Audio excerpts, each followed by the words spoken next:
Surat apa yang dibaca oleh Nabi? Secara singkat, ada tiga jenis surat yang umumnya dibacakan oleh Nabi SAW. Bismillahirrahmanirrahim. Ikhwas sekalian, saudara-saudariku, salat tahajud, seperti kami sampaikan di pertemuan lalu, adalah salat yang sangat penting. Ingat, kalau di pertemuan lalu kami sampaikan 4 keutamaan tahajud, hari ini saya tambahkan 2 dan 3 yang lain langsung dari Al-Quran. Ya, kemarin saya sampaikan 4 hal. 1, masih ingat Quran surah ke-17 ayat 79 sampai dengan 81 itu. Orang yang rajin tahajud akan mendapatkan 4 keutamaan yang tidak didapatkan oleh orang-orang yang tidak tahajud, sekalipun solat fardunya begitu khusyuk. Di antum solat fardu khusyuk, bagus, tapi nggak tahajud, nggak dapat 4 keutamaan itu.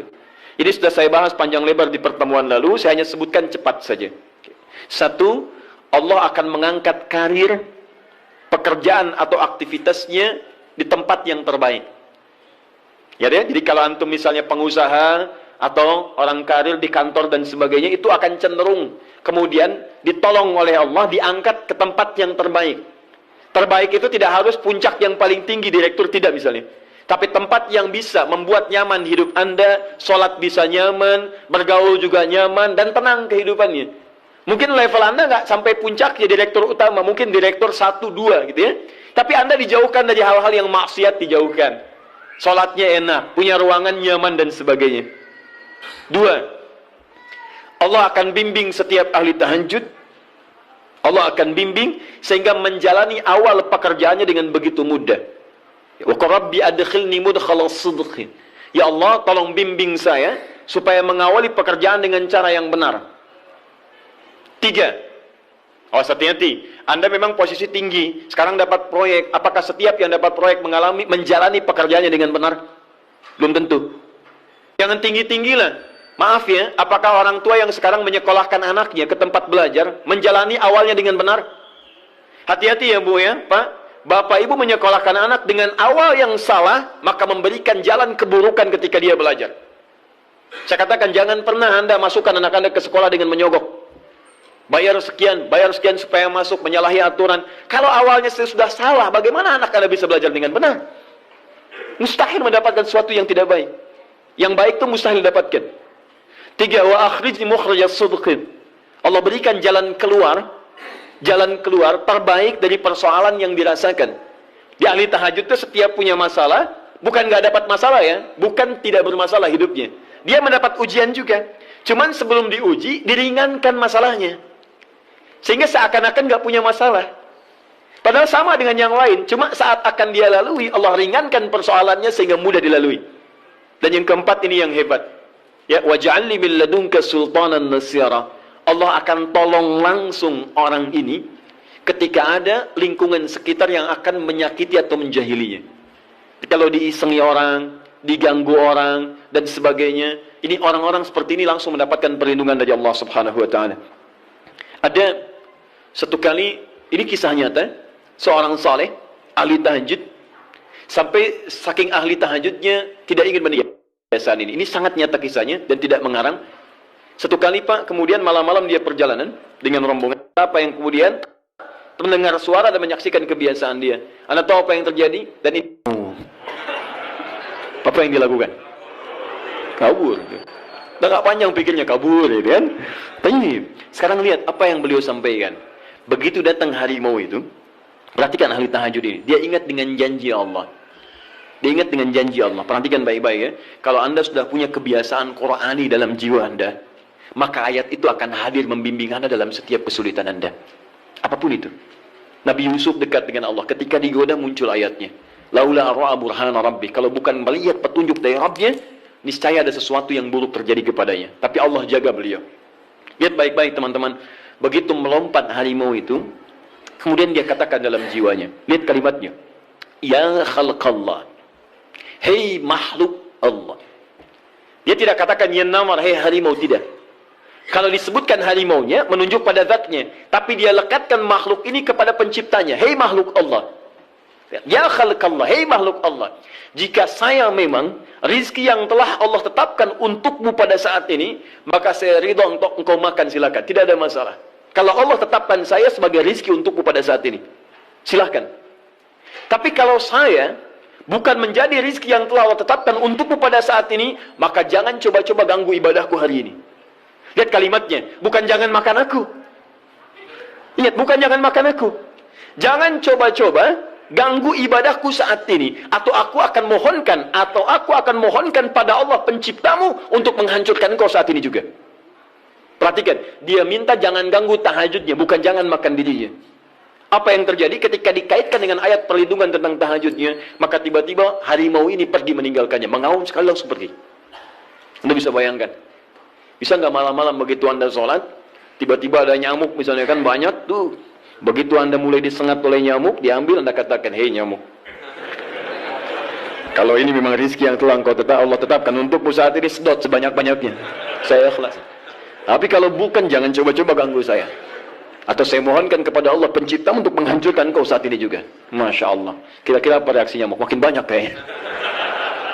Coba cek. Berarti chemistry-nya harus lebih dibangun lagi. Tingkatkan. Itu waj'alni min ladunka sultanan nasira. Nah, maka teman-teman sekalian, dari 4 ini, kemudian Nabi menguatkan tentang itu sampai muncul ayat-ayat khusus dari Al-Quran untuk memberikan jaminan-jaminan. Ini tambahannya. Yang kelima, ini yang belum saya sampaikan pertemuan lalu. Kelima, salat tahajud itu adalah kebiasaan ahli surga saat di dunia. Jadi kalau Anda ingin melihat ahli surga yang hadir di dunia, salah satunya lihat kebiasaan salat malamnya. Bukan nonton bola. Dan tidak dikalahkan oleh bola. Dia nggak peduli. Mau Kroasia menang 2-1 lawan Inggris, dia nggak peduli. Ya, mau Prancis menang 1-0 lawan Belgia, dia nggak peduli. Pokoknya terserah. Yang penting juaranya Prancis misalnya, gitu kan? Tidak. Dia nggak peduli. Mau siapapun nggak ada masalah. Dan tidak dikalahkan. Jadi kalau Anda ingin melihat kebiasaan ahli surga saat di dunia, lihat kebiasaan malamnya. Kalau dia bangun dan mengalahkan semua kebiasaan malam ahli dunia, maka itulah ahli surga. Salah satu kebiasaannya. Ya, kalau nanti turunan dari tahajud yang muncul, nanti saya terangkan. Yang berhasil tahajud, ciri-cirinya begini. Jadi jangan dilihat setiap yang malam sholat, itu disebut ahli tahajud. Belum tentu, ada ciri-cirinya. Tapi ciri yang pertama, yang melekat kuat, kelihatan nampak, pertama adalah, ciri ahli surga, dia memiliki kecenderungan untuk sering bangun malam. Dalilnya Quran surah ke-51, ayat 15, sampai dengan ayat ke-17-nya. Innal muttaqina fi jannatin wa 'uyun. Sungguh di antara orang takwa itu nanti akan ada yang mendapatkan hadiah taman surga. Apa keistimewaannya? Akhidhina ma atahum rabbuhum innahum kanu qabla dzalika muhsinin. Sungguh kebiasaan mereka itu saat di surga, keutamaan surga, taman surga ini, mereka akan langsung mendapatkan semua kenikmatannya dari Allah langsung. Kalau surga lain diberikan lewildanun mukhalladun, pelayan surga.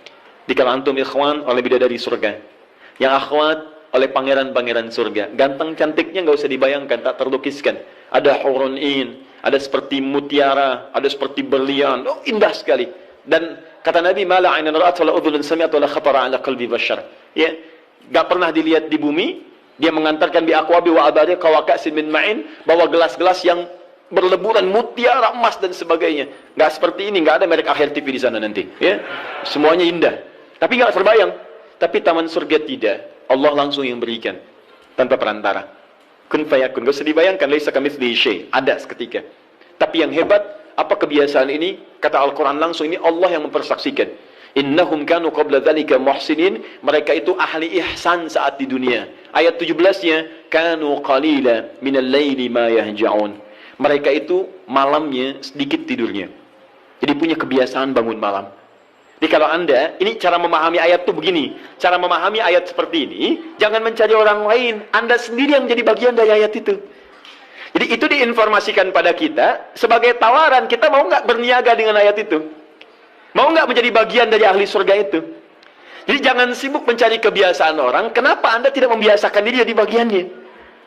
Ya, jadi coba cek dari keluarga. Ada nggak sudah jadi bagian dari ahli surga di keluarga Anda? Sekarang pulang ke rumah, coba lihat dari sekian orang yang ada di rumah berapa yang bangun? Mula-mula cuma 2 orang, menikah suami istri belum bangun. Allah kirimkan anak, belum bangun. Sudah ada cucu, belum bangun. 10 orang di rumah, nggak ada yang bangun. Masa satu pun nggak ada yang jadi ahli surga? Coba. Makanya karena saking tingginya ayat ini, Nabi sampai membangunkan istrinya. Membangunkan menantunya. Membangunkan anaknya Fatimah Az-Zahra. Menantunya Ali bin Abi Thalib. Dibangunkan oleh beliau, ayo bangun, bangun, bangun. Saking inginnya keluarga Nabi terpancar cahaya surga sejak mulai di dunianya. Teman-teman pulang ke rumah ya. Coba lihat tuh. Anak-anak yang di pesantren kalau pulang dan sebagainya, malam bangun gak dia? Coba biasakan. Bangun, bangun, bangun. Dan Anda akan rasakan hal yang sangat berbeda. 2. Tadi tambah 1 ya, berarti 5. Sekarang yang ke-6. Orang-orang yang rajin bangun malam, itu orang-orang yang mendapatkan pujian langsung dari Allah Subhanahu wa ta'ala. Jadi kalau Anda ingin melihat orang yang dipuji Allah, itu lihat orang yang sering bangun malam, tahajud. Di antara dalilnya, Quran surah ke-32 ayat ke-16. Tatajafa junubuhum 'anil madaji' yad'una rabbahum khaufan wa tam'a wa mimma razaqnahum yunfiqun. Setelah kita sujud itu ayat sajadah, Allah terangkan. Itu indah sekali kaitannya. Nih, di antara orang sujud ini ada yang lebih hebat lagi. Kalau Anda sholat subuh baca misalnya ayat sajadah, sujud. Allah terangkan. Di antara sifat orang yang rajin sujud ini adalah orang-orang yang rajin tahajud. Tatajafa junubuhum 'anil madaji'. Mereka sering menghindari tempat tidur di malam harinya. Maksudnya apa? Rajin tahajudnya. Ada orang-orang yang dipuji oleh Allah Subhanahu wa ta'ala karena kebiasaan malamnya dia menghindarkan diri dari tempat tidur. Maksudnya bukan nggak tidur. Rajin bangun malamnya. Rajin bangun malam. Bapak Ibu kurang apa lagi ya? Kalau ada orang dipuji misalnya saat di dunia, presiden memuji seseorang, artinya presiden menyukai dia. Artinya presiden menjamin kemudahan baginya. Kalau ada orang yang dipuji Allah, artinya Allah mencintai dia dan menjamin kemudahan dalam kehidupannya. Maka dekati orang-orang seperti ini. Saya sarankan kalau antum punya teman, ikhwan sekalian, sedang mabit misalnya atau tugas dinas keluar. Tiba-tiba tengah malam di hotel dia bangun sholat, itu teman terbaik Anda. Saya katakan pada Anda, tandai orang ini dan dekati dia saat di kantor. Bangun ukhuwah dengannya, persahabatan dengannya. Maka ketika Anda mendekati orang-orang yang dipuji oleh Allah, maka Anda pun akan kedapatan bagian dari pujiannya. Karena mustahil orang yang dijaga oleh Allah mengajak Anda pada maksiat, itu mustahil. Mustahil. Sama teman-teman yang masih di kampus, kalau malam-malam misalnya di asrama atau pulang tiba-tiba ada orang-orang yang kelihatan sholat malam, dekati orang ini. Jadilah bagian dari sahabatnya. Dan dengan itu, saya ajak, coba cek pasangan hidup Anda. Jangan-jangan selama ini, Anda berdua belum mendapati sesuatu yang terbaik. Kalau ibu ingin suaminya dipuji oleh Allah Subhanahu wa ta'ala, maka bangunkan malamnya supaya dia sholat. Kalau Anda, istri Anda ingin dipuji oleh Allah Subhanahu wa ta'ala, bangunkan malamnya supaya dia sholat. Dan kalau bisa keduanya kompak. Pernah kan saya sampaikan di pertemuan lalu, Nabi menyampaikan, lihat rahimallahu ra'an atau rajulan. Allah merahmati seorang lelaki. Kemudian yang bangun di pertengahan malam dia sholat. Lantas membangunkan istrinya. Dan mencipratan air di wajah istrinya supaya dia bangun menunaikan sholat malam. Seperti Allah merahmati seorang istri. Yang bangun di malam hari untuk sholat. Kemudian dia mencipratan air di wajah suaminya supaya bangun untuk sholat. Saking tingginya mendapatkan pujian Allah. Sampai kata Nabi SAW, ayo bangunkan istrimu sekalipun kau cipratkan air di wajahnya. Tapi mohon izin Bu ya. Maksud hadis itu, kalau sudah ada komitmen dan rencana bangun di malam harinya. Nggak ada ya? Bukan ibu ngaji sekarang, suami nggak hadir. Terus dengar itu, terus nggak punya rencana. Aduh, saya pengen suami dipuji Allah. Masya Allah, malam-malam segayung Pak. Mama kenapa? Hadis Nabi Pak. Oh, hadis Nabi. Aduh, siapa yang ngajarin? Nah, itu yang repot. Paham ya? Baik, sudah yang terakhir. Ini menunjuk pada keutamaan tahajud. Kemarin 4, saya tambahkan jadi 3. 1, masih ingat tadi yang pertama apa? Allah Subhanahu wa ta'ala menjamin ia sebagai ahli surga, kebiasaan yang ada di dunia. Yang kedua, Allah memuji orang ini. Dan yang ketiga, tahajud itu kebiasaan orang soleh yang ditekankan oleh Al-Quran dan hadis Nabi SAW. Kebiasaan orang-orang soleh. Jadi, kalau yang pertama ahli surga, kedua dipuji Allah, yang ketiga langsung dikuatkan orang-orang soleh. Dan orang-orang soleh itu, mohon izin ya, maaf, orang soleh itu tempatnya saat di surga, itu sesurga dengan semua nabi. Semua nabi dan rasul. Ayatnya ada di Quran surah keempat An-Nisa ayat 69. Paling kanan di pertengahan. وَمَنْ يُطِعِ اللَّهَ وَرَسُولَهُ فَأُولَئِكَ مَعَ الَّذِينَ أَنْعَمَ اللَّهُ عَلَيْهِمْ مِنَ النَّبِيِّينَ وَالصِّدِّيقِينَ وَالشُّهَدَاءِ وَالصَّالِحِينَ وَحَسُنَ أُولَئِكَ رَفِيقًا. Siapa yang mau menaati Allah dan Rasul-Nya, maka dia bisa sesurga dengan orang-orang yang telah Allah berikan jaminan nikmat surga untuk mereka. Di antara mereka para nabi, awas, para syuhada, siddiqin, orang-orang jujur, wassalihin, orang-orang saleh. Ini syahidnya di ayat ini bahwa orang-orang saleh akan sesurga bersama semua nabi. Saya pernah katakan pada Anda, kalau beberapa nabi saja, maka bahasa Arabnya bukan nabiyin, tapi anbiya. Anbiya. Karena itu ada surah ke-21, surah Al-Anbiya. Di situ dikisahkan beberapa nabi saja. Puncaknya di Quran surah 21 ayat 83 sampai 90. Di situ ada kisah Nabi Zakaria, kisah Nabi Yunus, kisah Nabi Ayub dan sebagainya. Anda bisa baca itu, ada turunan para nabi, tapi tidak semua nabi dikisahkan. Tapi kalau Anda ingin sesurga dengan semua nabi tanpa kecuali, maka Anda kerjakan sebagai orang soleh saat di dunia, ada peluang mendapatinya. Nah, ciri orang soleh yang ditekankan itu, dia adalah orang-orang yang rajin. Ayat kedua, wa minal laili fasjud lahu wasabbih. Tapi sebagian malam cari waktu untuk banyak bersujud kepada Allah dan memperbanyak tasbih kepadanya. Di antara makna tasbih dan sujud itu adalah tahajud. Dari mana taunya tasbih dan sujud bagian dari tahajud? Itulah nanti yang akan kita bahas tentang sifat salat tahajud Nabi dalam pertemuan yang sekarang. Baik, sekarang kita mulai materi intinya. Tadi muqaddimah, ya. Baik. Bismillah.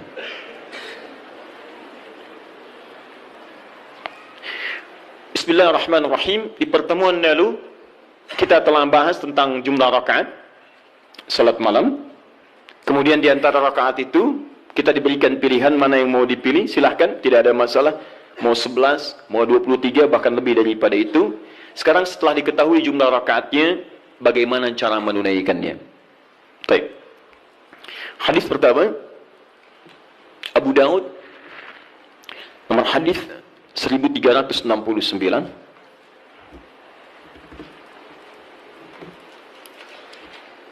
Kita ambil dua hadis dulu barangkali. Bismillah. Satu, hadis riwayat Abu Daud. Masih ingat ya? Abu Daud nama aslinya Sulaiman dari Sijistan, dikenal dengan Sulaiman As-Sijistani. Dia rawinya Ibn Abbas radhiyallahu ta'ala anhuma. Baik. Yang kedua, bisa diambil di Al-Bukhari.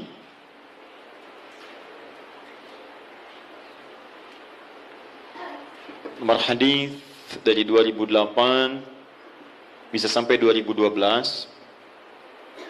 Saya kasih jeda ke sini ke 2010-nya. Ini kebiasaan dengan Sayyidah Aisyah, ke sini dengan Sayyidina Umar bin Khattab radhiyallahu taala anhu. Tiga, bisa diambil hadis riwayat Muslim nomor hadis 763. Kita ambil tiga dulu karena waktu kita agak terbatas hari ini.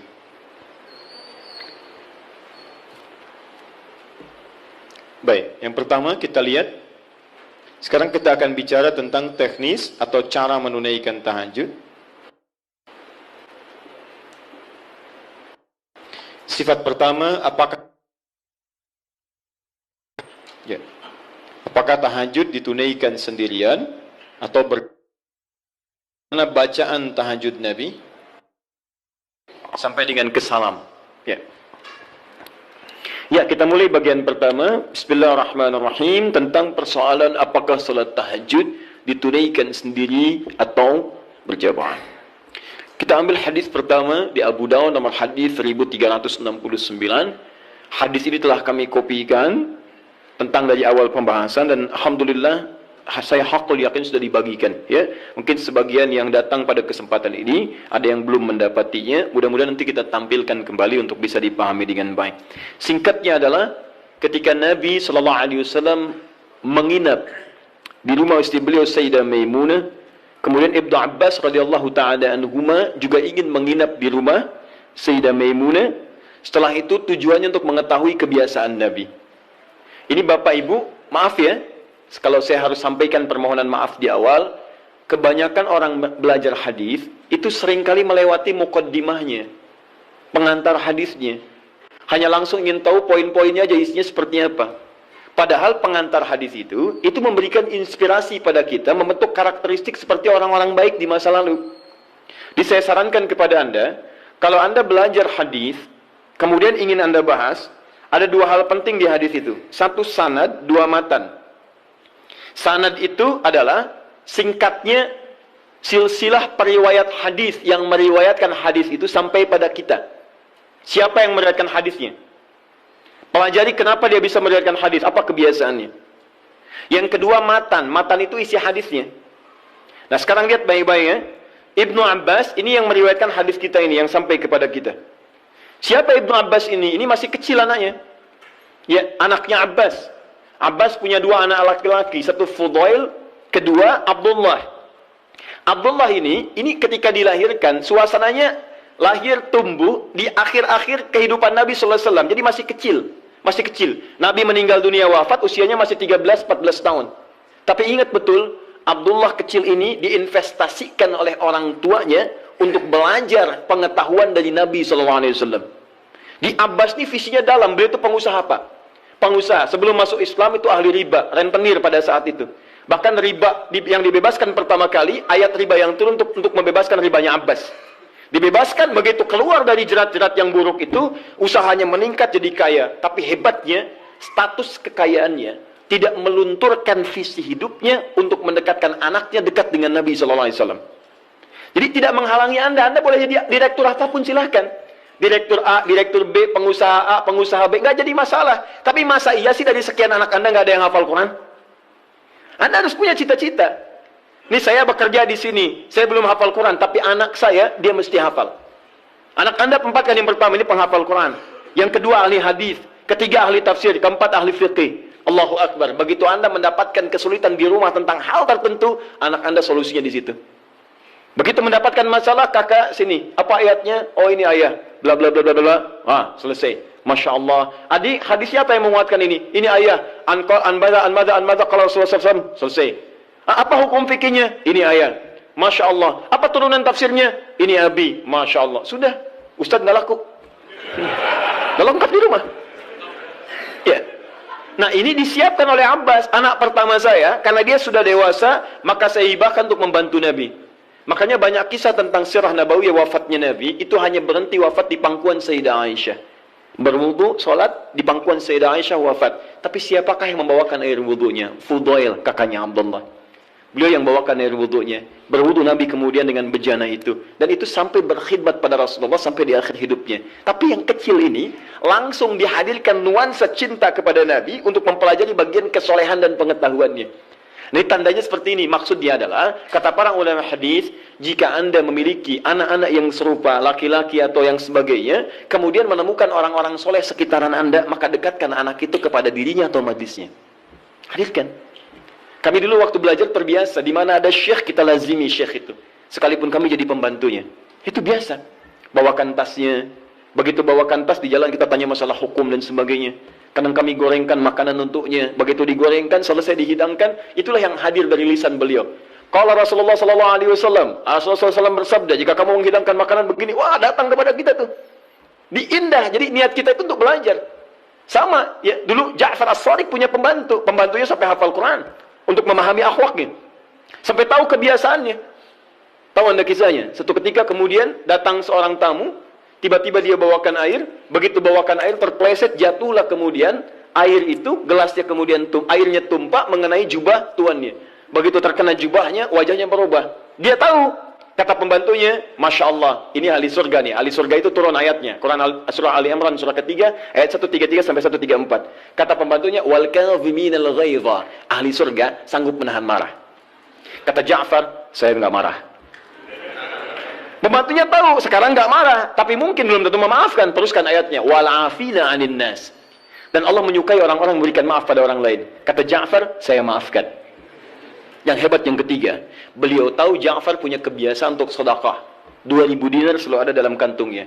Kata pembantunya, Wallahu yuhibbul muhsinin. Dan Allah senang pada orang-orang yang berbuat baik. Kata Ja'far, dikeluarkan 2.000 dinar, saya berikan, sekarang kamu bebas, gak usah jadi pembantu saya lagi.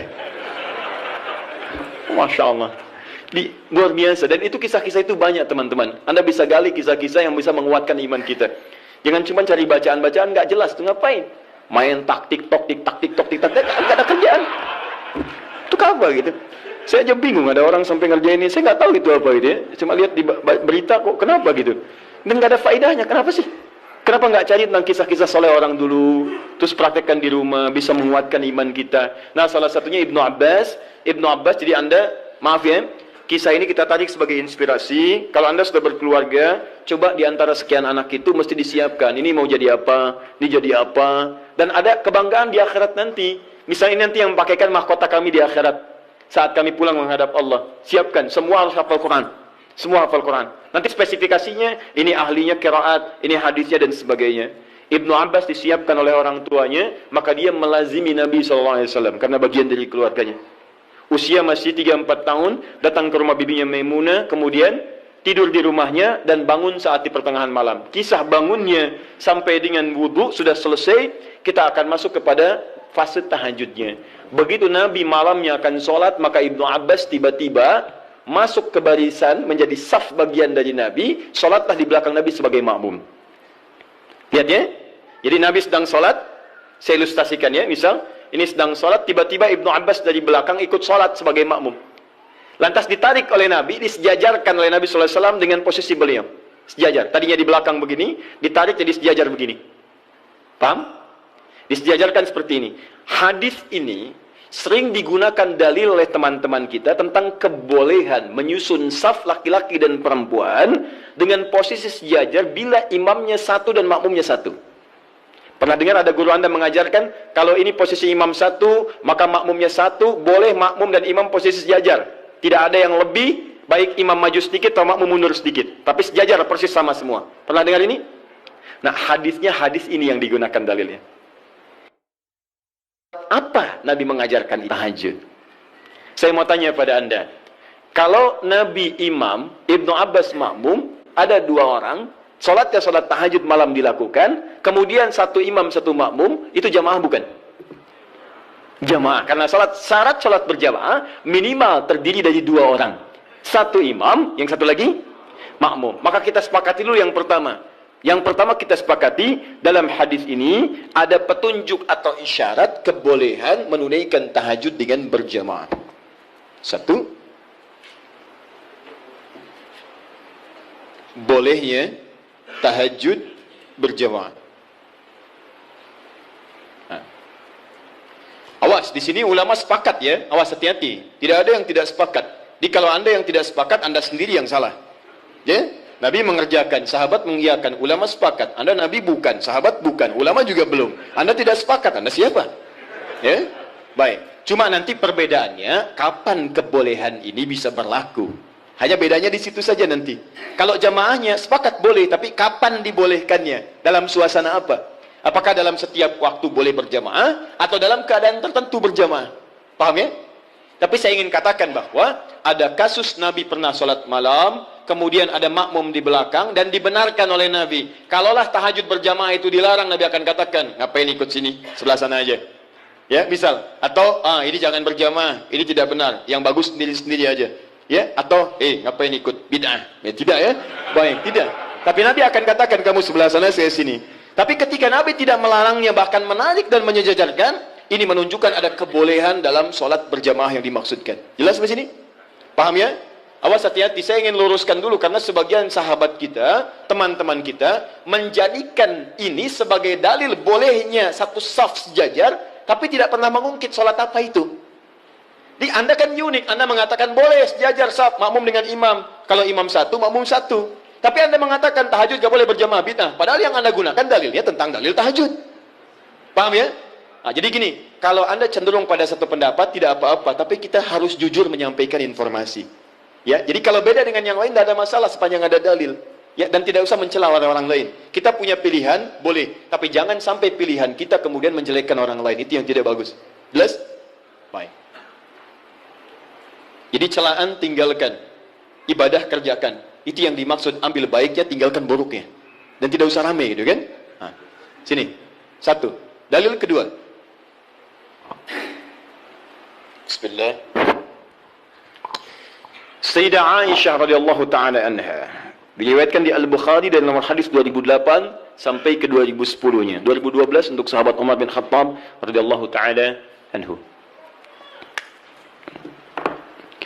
Jaa ashabu Rasulullah sallallahu alaihi wasallam. Datang beberapa orang sahabat Nabi sallallahu alaihi wasallam. Fahum Abdullah bin Mas'ud radhiyallahu taala anhu, Hudzaifah al-Yamani radhiyallahu taala anhu, wa Ubay bin Ka'ab radhiyallahu taala anhu. Baik, datang beberapa sahabat Nabi sallallahu alaihi wasallam, di antara mereka adalah sahabat Abdullah bin Mas'ud, kemudian Hudzaifah al-Yamani, kemudian Ubay bin Ka'ab radhiyallahu taala anhum jami'an. Fasa'alu Sayyidata Aisyah radhiyallahu taala anha. Mereka bertanya kepada Sayyidah Aisyah, semoga Allah meridai kepada beliau, an sifati salatin Nabi sallallahu alaihi wasallam, tentang sifat salat malamnya Nabi sallallahu alaihi wasallam. Faqalat, maka beliau menyampaikan, riwayatnya cukup panjang, ya. Maka yazidu fi Ramadan wala fi ghairihi ada 11 rakaat. Ya, sepanjang tinggal di rumah saya, sepanjang bersama saya, perhatikan cara menerjemahkannya. Sepanjang bersama saya perhatikan baik di Ramadan atau di luar Ramadan, beliau tidak pernah lebih dari 11 rakaat. Ya, jadi 11 rakaat di Ramadan, di luar Ramadan 11 rakaat. Tapi tolong catat baik-baik ya, cara menerjemahkannya sepanjang bersama saya. Sedangkan Nabi, istrinya tidak hanya Sayyidah Aisyah. Tadi saya katakan ada Sayyidah Maimunah, ada Sayyidah Zainab dan sebagainya. Dan di tempat lain Nabi pernah 13 rakaat. Seperti saya sampaikan di tempatnya Sayyidah Maimunah, Nabi 13 rakaat. Ada bahkan yang kurang dari itu, ada yang lebih daripada itu. Tapi di rumah Sayyidah Aisyah 11 rakaat. Dan ini telah tuntas di pertemuan lalu. Perhatikan, yusalli arba'an, kemudian beliau salat 4 rakaat. Thumma yusalli arba'an, kemudian 4 rakaat. Thumma yusalli thalathan. Beliau salat 4 rakaat dan 3 rakaat. 4, 3. 4 tambah 4, 8 tambah 3, 11. Ini seperti kesimpulan di pertemuan lalu, boleh kita menunaikan salat malam dengan 11 rakaat, formulasinya 4, 4, 3. Kalau Anda ingin 2, 2, 2, 2, ujungnya 1, boleh. Hadisnya telah saya sampaikan. Bahkan masih tertulis di Abu Dawud nomor hadis 1369. Jadi kalau 11, boleh gunakan 2, 2, 2, ujungnya 1. Atau kalau witirnya 3, kemudian 8 tambah 3. Atau 4, 4, 3. Selesai. Tapi pembahasan kita bukan di situ. Teruskan hadisnya. La tas'al an husnihinna wa tolihinna. Tapi jangan ditanyakan bagaimana panjang dan bagus bacaannya. Jangan ditanya. Maka setelah peristiwa itu, beberapa malam kemudian mereka mengikuti Nabi SAW, sholat di belakang Nabi SAW dalam kesempatan sholat malamnya. Dimulai dari Hudzaifah, dimulai dari kemudian Abdullah bin Mas'ud dan yang lainnya. Yang paling menarik, bahkan tersebut nanti di Al-Bukhari, bahkan di hadis Muslim, teman-teman sekalian, indah. Kata Hudzaifah, termasuk Abdullah bin Mas'ud, tidak ada sholat seindah sholat di belakang Nabi SAW. Tidak ada sholat seindah sholat di belakang Nabi SAW. Ini yang mereka kisahkan sholat malam. Kata Abdullah bin Mas'ud, Rasulullah SAW kemudian membaca 100 ayat Al-Baqarah pertama. Saya duga akan selesai, ternyata beliau lanjutkan. Yang paling menarik, lihat. Ketika beliau membaca ayat tasbih, maka beliau berhenti bertasbih terlebih dahulu. Ketika membaca ayat doa, maka beliau berhenti berdoa terlebih dahulu. Ketika kemudian sampai pada ayat-ayat perlindungan, perlindungan itu tentang berlindung dari neraka, dari azab dan sebagainya, maka beliau berhenti untuk berlindung kepada Allah dari semua keburukan itu dulu. Anda bisa bayangkan, nanti ketika masuk ke bacaan saya terangkan tentang makna ini. Tapi poinnya adalah, saya mau tanya pertama kali, 3 orang sahabat ini sholat di belakang Nabi dalam kesempatan sholat fardu atau sholat sunnah? Sunnah. Sholat sunnahnya siang atau malam? Malam. Malamnya tahajud atau bukan? Artinya, boleh kemudian dalil ini bahkan tersebut di kitab yang sangat sahih, hadisnya sahih, menunjukkan kebolehan menunaikan sholat tahajud secara berjamaah. Paham? Baik. Ini dalil yang kedua. Ini dalil yang kedua. Tapi bagaimana pemahaman ulama dalam menafsirkan kebolehan ini? Karena jangan tafsirkan oleh kita sendiri. Rujuk para ulama. Ibnu Majah nomor hadis 233. Innal ulama warathatul anbiya. Sungguh para ulama itu pewaris para nabi. Wa innal anbiya la yurithuna dirhaman wala dinaran, walakinnahum yurithuna al-ilma. Sedangkan para nabi tidak pernah mewariskan dinar dan dirham, mereka mewariskan pengetahuan. Artinya, kalau ada ilmu yang pernah disampaikan oleh nabi, maka kita harus merujuk pada pemahaman ulama. Bagaimana mereka menafsirkannya? Paham ya? Awas, dan ulama itu luar biasa. Mereka belajar puluhan tahun. Imam Al-Bukhari itu menulis Sahih Al-Bukhari 16 tahun. Sebagian di Mekah disempurnakan di Madinah. Lalu Anda menyimpulkan dalam 16 jam. Mustahil. Ya? Nah ini, dalil-dalil tadi menunjukkan kebolehan solat berjamaah. Lantas bagaimana memahami tentang kisah-kisah tadi dalam kebolehan yang dimaksudkan? Maka ulama terbagi pada dua pendapat utama dari sini. Dan ini yang boleh kemudian kita amalkan dalam kehidupan. Satu,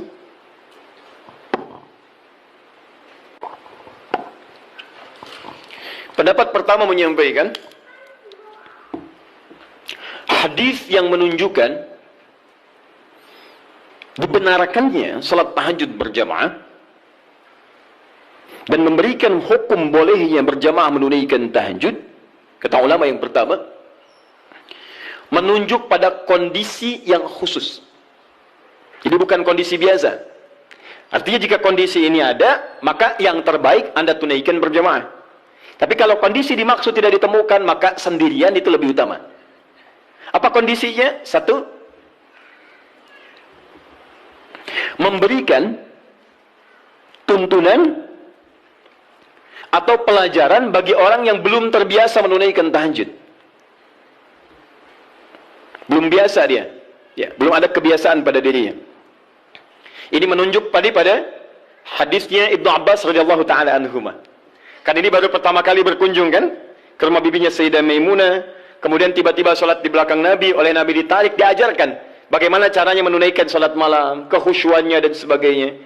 Jadi kalau Anda misalnya dalam kondisi ingin membimbing orang-orang tertentu, misal di rumah suami ingin membimbing dengan istri atau membiasakan dengan anak-anak yang belum terbiasa sholat malam, ya, tiba-tiba anak Anda beranjak misalnya jadi semakin dewasa, sudah baligh, Anda ingin bangunkan malam hari, jangan biarkan dia sendiri. Khawatirnya karena belum terbiasa, belum mengerti cara menunaikan sholat malamnya. Paham ya? Tiba-tiba Allahu Akbar, rakaatnya kencang, alhamdulillah sedang tahajud. Lama nggak keluar bunyinya, lama-lama ketahuan tidur di sejadah, gitu kan? Nah, karena belum terbiasa. Ya, Allahu Akbar, baca surat, sudah baca surat, ruku Allahu Akbar, begitu sami Allahu liman hamidah, kedengaran dari samping, gol, ya, berubah suasana hidupnya. Salatnya ditinggalkan, kemudian langsung update status, itu kan repot juga. Ya, kekinian karena belum terbiasa menunaikan dia. Maka seperti Nabi membimbing Ibnu Abbas radhiyallahu taala anhuma, Anda boleh hidupkan saat di rumah, anak Anda bangunkan. Yuk bangun yuk. Malam kita tahajud. Kenapa Pak mesti tahajud? Kan kita udah banyak sholat. Misalnya, sayang, Allah menjamin kalau kita tahajud, kita sekeluarga masuk surga. Allah sudah menjamin surga kita di dunia, tapi Allah belum menjamin surga kita di akhirat. Papa takut kalau di dunia kita bersama, di akhirat kita berpisah. Alhamdulillah, tidak ada yang bisa menyatukan kita kecuali amal soleh kita. Yuk bangun. Tolong papa mama supaya memudahkan hizab saat di akhirat. Bangun.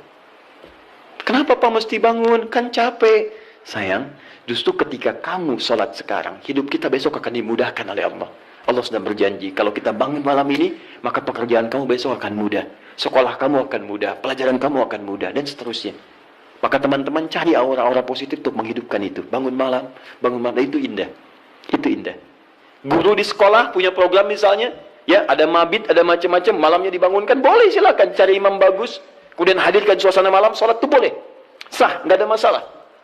Baik, dua, bukan dua yang bawahnya ya, dua yang masih poin satu. Jadi 1A tadi, jika ada suasana ingin membimbing kalangan tertentu atau orang-orang tertentu yang belum terbiasa menunaikan sholat malam. Dua, sudah? Dalam rangka melatih atau menghadirkan kekhusyuan, dalam rangka melatih atau menghadirkan kekhusyuan,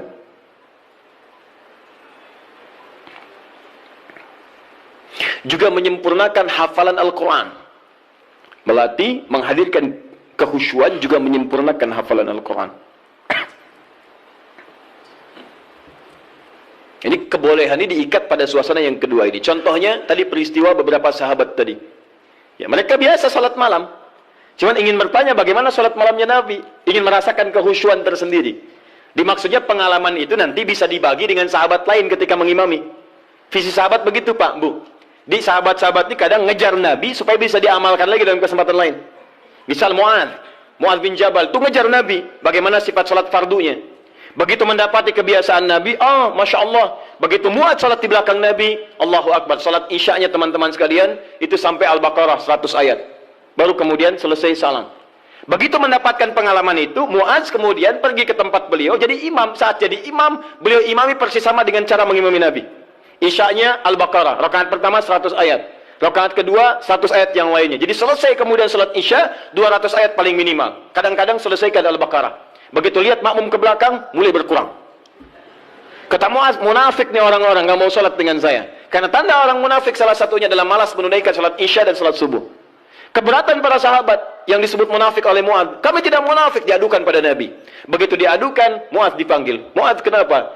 Ya Rasulullah, saya imami mereka salat malam, salat isya. Mereka tiba-tiba menghilang. Ada yang lemas, ada yang tidak ikut. Mereka munafik, bukan kata Anda munafik orang-orang malas salat isya? Lalu ditanya oleh Nabi, kenapa kalian tidak ikut salat dengan Mu'adz? Ya Rasulullah, bukan kami nggak ikut, cuman kepanjangan. Kami udah kerja begini capek, diimamin begini, kami juga capek katanya. Nah, itu zaman Nabi sudah ada. Sudah ada sebagian seperti itu. Maka kata Rasulullah, kenapa Mu'adz kamu terlampau panjang? Kata Mu'adz, ya Rasulullah, saya akan ikut Anda. Anda ingin saya begini, saya praktekkan. Tapi Nabi perhatikan, lebih pintar, karena Allah berikan bimbingan. Ya Mu'adz, perhatikan baik-baik. Saya baca panjang, karena makmum saya itu kamu. Tapi kamu baca panjang, makmum kamu mereka. Tidak sama. Kalimat itu yang di-copy paste oleh sahabat Ali bin Abi Thalib ketika kemudian disoal oleh masyarakatnya pada saat itu. Kata rakyatnya, Ali, kenapa pemerintahan kamu banyak masalah? Pemerintahan pada masa Utsman tidak begini. Umar lebih bagus daripada ini. Abu Bakar lebih bagus lagi. Pemerintahan kamu banyak masalah. Kata Ali, waktu Abu Bakar, Umar, Utsman, rakyatnya saya. Tapi waktu saya, rakyatnya kalian. Itu masalahnya. Paham ya? Baik. Nah, yang tiga sahabat tadi, Abdullah bin Mas'ud radhiyallahu ta'ala anhu, kemudian Ubay bin Ka'ab dan Hudzaifah al-Yamani, itu mencoba merasakan kehusyuan salat di belakang Nabi, supaya aura khusyuk itu bisa dipraktekkan sekalipun sedang salat sendirian. Berapa lama sih salat Nabi itu? Berapa panjang? Penasaran kok disebutkan panjang aja, jangan tanya panjangnya, saya pengen ikut. Berapa lama sih? So, seperti apa bacaannya? Itulah yang kemudian mereka dapatkan dan diabadikan oleh Imam An-Nawawi. Antum beli kitab At-Tibyan. Saya ada beberapa yang bahasa Arab, seingat saya yang di terbitan Darul Kutub Al-Islamiyah warna merah marun, itu halaman 37, paling kanan sebelah atas, paragraf pertama dari 1 sampai 3. Itu teman-teman sekalian. Kata Imam An-Nawawi, sepeninggal Nabi, semua sahabat Nabi yang profesi apapun, maaf ya, yang pedagang, yang pengusaha, yang birokrat, yang diplomat, itu tidak pernah meninggalkan kebiasaan sholat malam dan kebiasaan mereka sampai khatam Al-Quran. Salat malamnya. Uthman bin Affan, Tamim ad-Dari, Abdurrahman bin Auf dan sebagainya. Mereka orang-orang kaya, orang sukses, kaya. Abdurrahman bin Auf kapaknya terbuat dari emas, hartanya banyak, tapi tidak menghentikan kerinduannya untuk menunaikan tahajud. Antum sekaya apa dibandingkan beliau? Dan berapa kali dikalahkan oleh rasa kantuk dan yang lainnya. Orang kaya sekarang belum tentu ada yang kapaknya terbuat dari emas. Tanyakan Bill Gates, orang paling kaya sekarang. Istrinya Melinda Gates. Tanyakan, punya kapak nggak? Belum tentu punya. Minyak angin aja nggak punya, cap kapak ya. Jadi itu ya. Jadi kalau Anda ingin merasakan misalnya kehusyuan, kenikmatan sholat, Anda boleh malam datang, misalnya ada imam yang bagus, bacaannya indah, sehingga beberapa bagian tertentu tercas lagi, ya enak, dapat imam bagus. Seperti saat Ramadan Anda mencari imam yang bagus, itu boleh. Ada kebiasaan-kebiasaan di teman-teman, terutama Masya Allah, anak-anak pesantren Hidayatullah itu. Demi Allah saya katakan, itu diantara kebiasaan mereka pada umumnya tidak pernah meninggalkan tahajud malam, terkhusus malam Jumat. Anak-anak itu tuh yang luar biasa. Jarang diekspos ya, tapi saya sampaikan supaya kita ikuti kebiasaan itu. Antum boleh misalnya satu malam cari waktu, terus imam yang bagus, sholat tiba, supaya mendapatkan kehusuan tersendiri, itu sah dilakukan. Seperti para sahabat pernah melakukan. Dalilnya ini, hadisnya sahih, dibenarkan oleh para ulama, dan sah hukumnya. Ini kata para ulama yang pertama, dibolehkan salat tahajud berjamaah dalam konteks ini saja. Ini yang tekstual. Di luar ini, kerjakan masing-masing. Jelas sampai sini? Baik. Yang kedua, berpendapat para ulama, hadis ini menunjukkan kebolehan mutlak berjamaah. Tak perlu diikat oleh kondisi. Artinya kalau mau jamaah, jamaah aja. Kalau enggak, bolehnya mutlak. Kenapa? Karena Nabi pun tidak memberikan petunjuk syarat khusus. Nabi tidak pernah mengatakan, boleh tahajud kalian kalau ada keperluan aja, atau kalau ingin menghadirkan kehusyuan. Kalau tidak, ya sudah, nggak usah. Maka ulama yang kedua mengatakan, sepanjang tidak dikhususkan, maka jangan jadikan yang umum itu kemudian ditaksis jadi hukum umum, jadi hukum khusus. Yang kedua mengatakan, dari sini tahajud boleh mutlak berjamaah. Artinya kalau ingin jamaah, jamaah. Kalau tidak, nggak apa-apa. Paham di sini? Jadi kalau yang pertama mengikat dengan dua kondisi tadi, kalau tidak ada itu nggak usah berjamaah. Kemudian yang kedua mengatakan ingin sendirian boleh, ingin berjamaah boleh, dan bolehnya boleh mutlak. Artinya kalau ingin silahkan, tidak silahkan. Suami istri bangun malam, pengen tahajud berjamaah boleh, silahkan. Pengen masing-masing, nggak ada masalah. Jelas sampai sini? Tidak harus menunggu dua kondisi ini. Kalau ingin bangun bersama-sama, bangun, sholat berjamaah, sah hukumnya. Paham? Dan dua hal ini tidak ada pertentangan. Masing-masing menghormati satu dengan yang lainnya. Hanya menunjukkan beberapa perbedaan saja dari sudut pandang pemahaman kepada dalil. Tapi dua-duanya sepakat bahwa tahajud boleh ditunaikan secara berjamaah. Paham? Baik. Kalau sendirian boleh?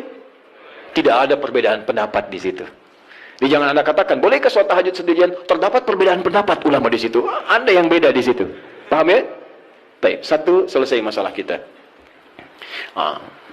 Ustadz cenderung yang mana? Dua-duanya hampir sama. Apa yang mau didebatkan? Dua-duanya hampir sama. Toh mustahil orang-orang berjamaah kalau nggak ada dua keperluan itu. Silakan cek. Pada umumnya ketika berjamaah kan dua itu. Kalau imam tidak memberikan contoh cara tahajud yang benar, yang kedua ingin mendapatkan kekhusyuan dalam sholat. Hampir tidak ada yang lainnya. Silahkan cek, hampir tidak ada yang lain. Karena itu saya kira ini sedikit bersamaan, hanya beda dalam ungkapan saja. Baik ya? Baik. At-tasmiyah la yughayyirul musamma. Beda nama kadang-kadang tidak menunjukkan perbedaan dari objek yang dibicarakan. Apa bedanya gedang dengan pisang? Sama, beda.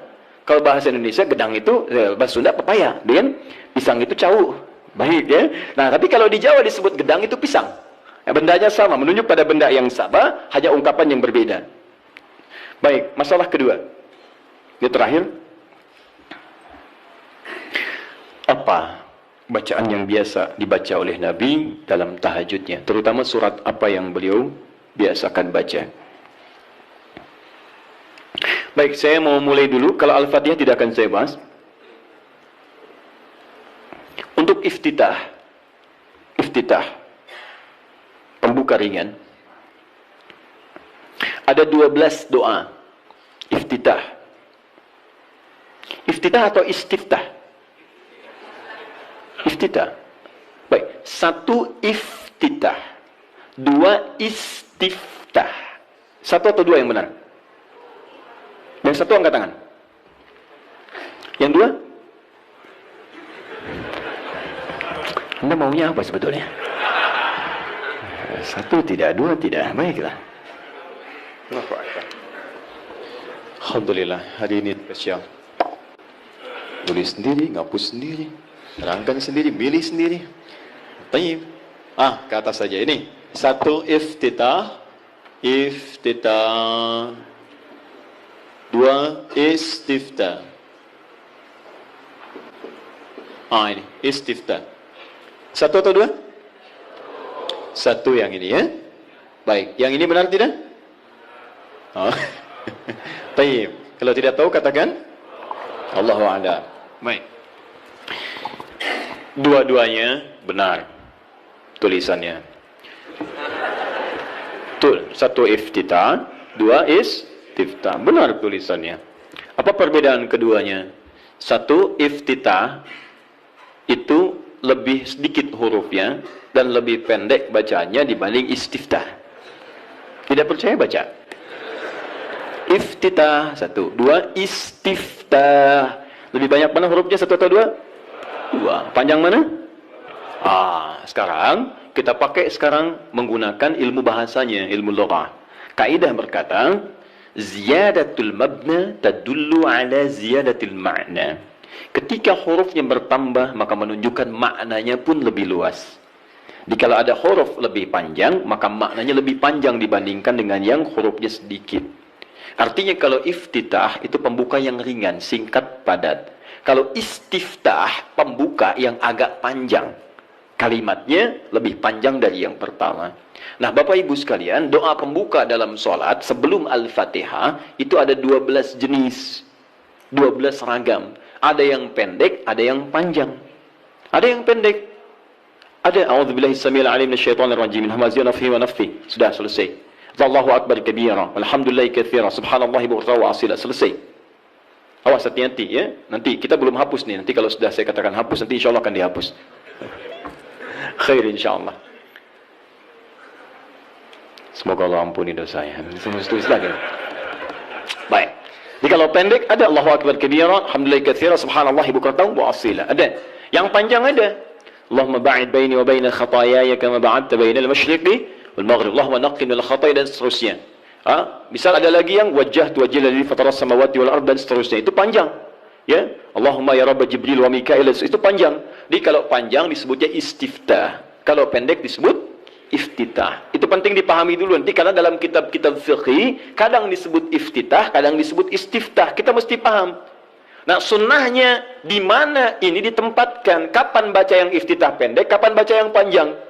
Maka saya sampaikan pada Anda, kebiasaan Nabi kalau beliau sholat dalam situasi yang sedang dikejar oleh aktivitas yang lain, misal safar atau kondisi mendesak, maka beliau tidak pernah membaca yang panjang-panjang, singkat. Allahu akbar kabira, alhamdulillah katsira, subhanallahi bukratan wa asila. Selesai. Kalau Anda baca wajah itu setelah itu artinya dua doa digabungkan jadi satu. Jelas ya? Tayyib. Kalau kemudian Anda bacakan a'udzubillahi samil alim minasyaitonir rajim min hamazati wa nafthihi wa nafthihi, selesai. Pendek, itu yang iftitah. Jadi kalau Anda dalam salat-salat di qasar, saat safar, jangan baca yang panjang-panjang. Salatnya aja di qasar, kenapa iftitahnya dipanjangin? Kadang bahkan enggak dibaca sama sekali. Kadang bahkan nggak dibaca sama sekali, seperti dalam salat tarawih, lebih pendek lagi. Lebih pendek lagi. Ya, jadi dan seterusnya. Di teman-teman itu penggunaannya. Kalau dalam salat-salat fardu baca yang menengah, Allahumma ba'id dan sebagainya. Tapi dalam salat malam, apalagi dalam salat sendirian, yang kekhusyuan terjadi antara pribadi dengan Allah, tersambung dengan Allah Subhanahu wa taala, maka Nabi seringkali memilih yang panjang dalam iftitahnya. Maka dipilihlah kemudian yang istiftah.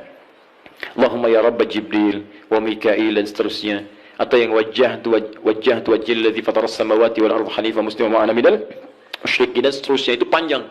Itu boleh.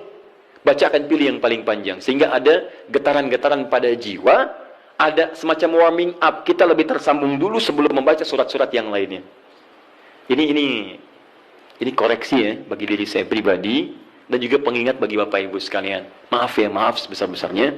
Ada sindiran halus dalam Quran tapi begitu tajam maknanya. Umumnya orang sholat, bahkan ada yang tidak memahami apa yang dibaca dan dilakukan dalam sholatnya.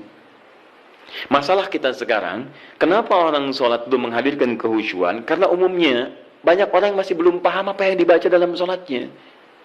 Bagaimana sholat kita bisa khusyuk kalau kita nggak ngerti apa yang dibaca?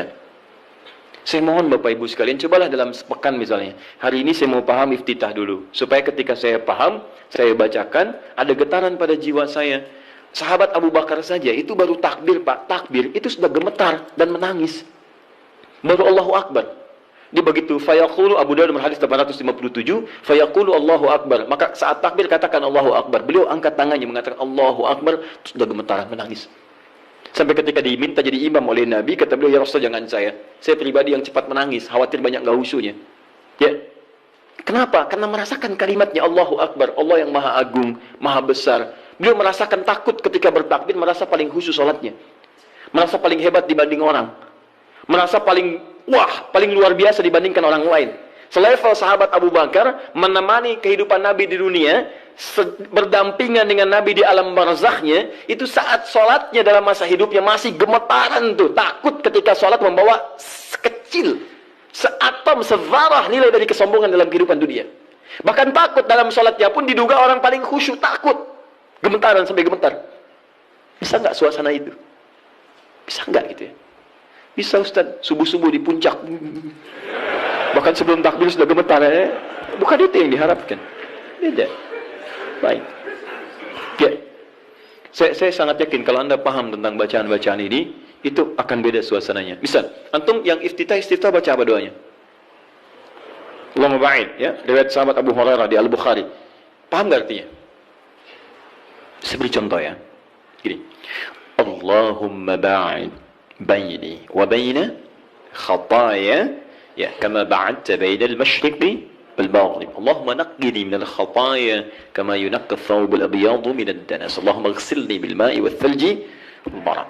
Sekarang perhatikan maknanya. Anda paham ini saja, maka ada getaran tersendiri yang menghunjam dalam jiwa kita sehingga menghadirkan rasa kepasrahan yang sangat luar biasa.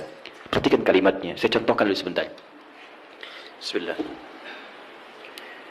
Allahumma ba'id baini wa baina khatayaya. Saya tunjukkan dua kalimat saja. Satu ba'id, begini. Yang kedua khataya, ya. Khataya. Ya terakhirnya pendek, nggak panjang ya. Ya. Saya mulai yang ini dulu. Khataya, ya. Ini dua kalimat yang disatukan. Kalimat pertama, khataya, ini, keduanya plus ya, kecil. Khataya plus ya, pendek. Ya, disatukan. Kalau ini saya naikkan ke atas, saya tuliskan dulu begini, khataya. Ini jama' dari kata khata'un. Jama' ini ada dua. Satu akhta'un. Akhta'. Yang kedua khataya. Perhatikan. Apa artinya khata? Artinya salah. Yang berpeluang memiliki dosa. Khata, salah. Ada di antara kita yang tidak punya salah? Boleh angkat tangan? Saya langsung pulang. Ya, beliau lebih berhak menyampaikan tausiah. Tapi ada yang hari ini kesalahannya sedikit, yang banyak, sangat banyak, saking banyaknya nggak bisa angkat tangan, kan? Baik, sekarang ganti. Ada yang ingin masuk surga, boleh angkat tangan?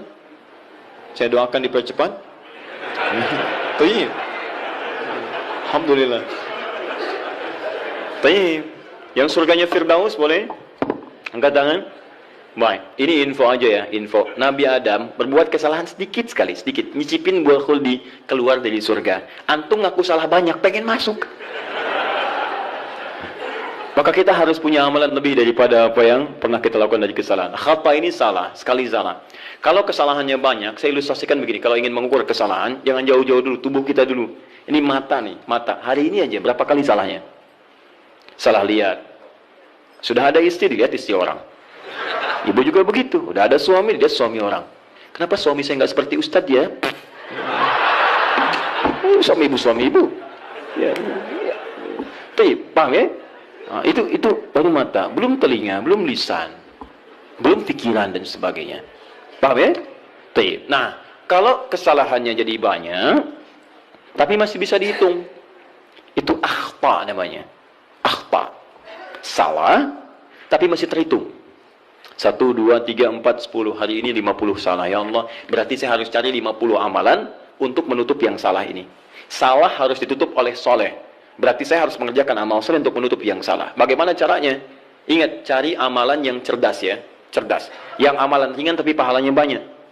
Kalau kesalahan itu kan 1 kali salah dihitung 1 kan? Tapi kalau amalan kebaikan 1 dihitung berapa? 10. Cari lagi amalan yang berlipat seperti bacaan Quran. Bacaan Quran itu 1 hurufnya 10 kebaikan. Jadi begitu Anda melakukan tak sadar nih ada kesalahan nih 30 misalnya. Begitu Anda baca Quran, alif, lam, mim. Yang bukan dosa besar. Alif 1 huruf, lam 1 huruf, mim 1 huruf di hadis Nabi. At-Tirmidzi hadis 2910. Ya kan? Maka seketika yang kita nggak duga salah itu dihilangkan oleh Allah. Hilang. Makanya nggak baca Quran sehari itu rugi. Demi Allah rugi, saya katakan. Karena dia nggak sadar. Beberapa kesalahan dia tidak tergugurkan dalam kesehariannya itu. Coba kalau mau hitung-hitung. Aduh, saya salah 5 nih. Berarti harus saya tutup. Nun. Selesai. Bang. Itu orang hitungan. Balik sini. Tapi kalau Anda merasa seperti tadi, aduh nggak terhitung nih, banyak kesalahannya. Nggak bisa keukur. Maka rubah jamaknya menjadi jamaknya yang kathrah. Khataya. Jadi ada jam'ul qillah, jama' tapi masih bisa terhitung. Ada jam'ul kathrah di ilmu nahwu, jama' tapi sulit untuk dihitung saking banyaknya. Banyak. Rubah kalimatnya dari akhta jadi khataya. Paham? Nah, terus Anda ngaku, saya memang mengakui ya Allah banyak salah seperti tadi itu. Ngaku banyak. Mata salah, telinga salah, kaki salah, semua salah ya Allah. Saya ngaku banyak salahnya. Amal saya sedikit. Kalau Anda mengakui kesalahannya, tambahkan ya kecil di ujung kalimat khatayanya. Maka khataya, ya. Jadi kalau kalimat itu disatukan, khatayaya, maknanya saya mengakui saya banyak salahnya. Nah, kalau Anda ingin dihapuskan, dijauhkan dari kesalahan itu sejauh-jauhnya, maka sesuatu yang dijauhkan sejauh-jauhnya bahasa Arabnya ba'id. Ada tasydid ba'id, ada pakai alif ba'id. Kalau tasydid begini, ini di ilmu lugah ya, ba'id ada tasydidnya ini. Itu artinya jauhkan tapi masih kelihatan. Allah ya ba'id as-sa'an nih. Teman-teman tolong jauhkan jam itu dari saya. Anda jauhkan misalnya, tapi saya masih lihat, itu pakai tasydid ba'id. Tapi kalau sudah pakai alif ba'id, itu artinya jauhkan sejauh-jauhnya sampai saya nggak bisa lihat lagi. Perhatikan kalimatnya. Teman-teman, ketika Anda mengatakan Allahumma ba'id baini wa baina khataya ya kama ba'adta bainal masyriqi wal maghrib. Bagaimana cara menerjemahkannya? Ya Allah, saya akui di salat ini bahwa saya banyak berbuat salah. Saya akui ya Allah. Saya akui. Tapi saya mohon dengan sifat-Mu yang Maha Pengampun, tolong jauhkan saya dengan kesalahan-kesalahan ini sejauh-jauhnya. Saya nggak pengen lihat lagi sampai kiamat. Karena sekecil apapun kesalahan kita, itu akan ditampakkan. Man ya'mal mithqala dzarratin khairan yarah wa man ya'mal mithqala dzarratin syarran yarah. Yang baik ditampakkan, yang buruk pun diperlihatkan. Dia nak katakan dalam salat, saya ngaku saya salah ya Allah sebelum salat ini. Saya ngaku, saya banyak salahnya. Tapi Engkau Maha Pengampun, saya mohon ya Allah, jauhkan dari saya nggak pengen lihat lagi sampai kiamat, mohon ya Rabb. Jauhkan seperti Engkau jauhkan antara timur dengan barat yang tidak pernah bertemu. Maka saya pun tidak ingin bertemu lagi dengan kesalahan-kesalahan saya nanti. Itu poinnya. Makanya kalau Anda kaitkan lagi dengan tips salat khusyuk dalam Quran, kan di Quran itu, di Quran surah kedua, ayat 45 sampai 46, orang khusyuk itu merasa bahasa singkatnya, saat akan salat, mungkin itu salat terakhir bagi dia. Wa annahum ilaihi raji'un. Ya, dan mungkin saat itu dia akan kembali kepada Rabbnya. Makanya kata para ulama, kalau Anda ingin salatnya khusyuk, mungkin bayangkan saat itu, saat salat terakhir Anda, mungkin diwafatkan dalam keadaan sujud. Itu paling indah. Kita tidak menduga kapan dan suasana pada kita meninggal. Saya lihat beberapa hari ini dikirim video, Masya Allah, ada yang sedang berdiri, tiba-tiba merasa sesuatu, terus dia sujud, terus tidak bangun lagi. Dan kita tidak tahu dalam suasana apa kita akan wafat. Mau sholat meninggal dalam keadaan sujud? Nanti asar ya? Masya Allah. Sini belum selesai. Ini ya. Tapi, Masya Allah. Itu pun kalau meninggal, kalau tidak ya, bukan pilihan. Tapi kita bisa memilih dalam keadaan apa kita wafat. Kita tidak bisa mengetahui kapan kita wafat, tapi kita bisa menyiapkan diri dalam suasana apa kita wafat. Kata para ulama, kalau Anda ingin selalu baik, maka rasakan dan bayangkan saat terfikir berbuat maksiat, rasakan seketika Allah akan mewafatkan Anda pada saat itu. Maka demi Allah Anda akan dijaga dalam kebaikan. Antum kembali ke kantor sekarang, ada yang ngajak korupsi misalnya, disogok, bayangkan saat disogok Anda wafat. Apa tidak malu Anda ikut ta'lim, ikut ini, wafat dalam keadaan menerima sogokan? Ketika Anda ingin menghujat orang lain lewat tulisan, lewat kata-kata, bayangkan saat menghujat Anda diwafatkan. Ya, apa tidak malu ikut ta'lim tiap waktu tapi diwafatkan dalam keadaan mencela orang lain? Sayang. Nah, maka itu yang saya katakan, ba'id, Anda paham itu saja, satu saja, maka Anda rasakan, ya Allah saya banyak salah. Bagaimana kalau saat ini salat terakhir saya? Dalam sujud ini wafat saya masih membawa kesalahan, mohon ya Allah, saya mohon ampuni saya, jauhkan saya dengan kesalahan-kesalahan yang pernah saya lakukan. Seperti Engkau jauhkan dari timur dengan barat. Ini yang menjadikan sahabat Abu Bakar belum mengucapkan ini saja sudah menangis terseduh. Dan kita ada di mana? Nah, dalam salat malam, cobalah pahami itu. Nah, dalam salat malam Nabi lebih banyak membaca yang panjang-panjang seperti yang wajah tu. Itu indah. Kenapa dibaca yang wajah tu? Salah satu yang roba Jibril, roba Mikail. Kenapa yang dibaca itu? Karena salat malam itu, waktu malam hari, buka Quran surah ke-73 ayat yang ke-6. Karena waktu malam itu, waktu yang paling tepat untuk menyentuh jiwa kita. Bacaan-bacaannya lebih menghunjam kepada jiwa. Inna nasyi'atal laili hiya ashaddu wat'aw wa aqwamu qila. Sungguh bangun malam, salat malam itu ashaddu wat'a, lebih menyentuh kata-katanya kepada jiwa kita. Wa aqwamu qila, dan kalimat kita itu lebih meresap pada jiwa. Nggak percaya silahkan Anda bangun malam ya, bandingkan dengan sholat siang, itu lain khusyuknya. Akan terasa nikmat malam. Kalimat-kalimatnya cepat menyentuh pada jiwa kita. Makanya mencari kalimat-kalimat, doa-doa, bacaan-bacaan yang sentuhan ke jiwanya lebih dalam. Wajjahtu wajhiya lilladzi fatara as-samawati wal arda hanifan muslima wa ma ana minal musyrikin. Duhai Allah, Malam ini aku bangun, ku hadapkan sepenuhnya diriku, ya Allah. Aku pasrahkan kepadamu penguasa langit dan bumi.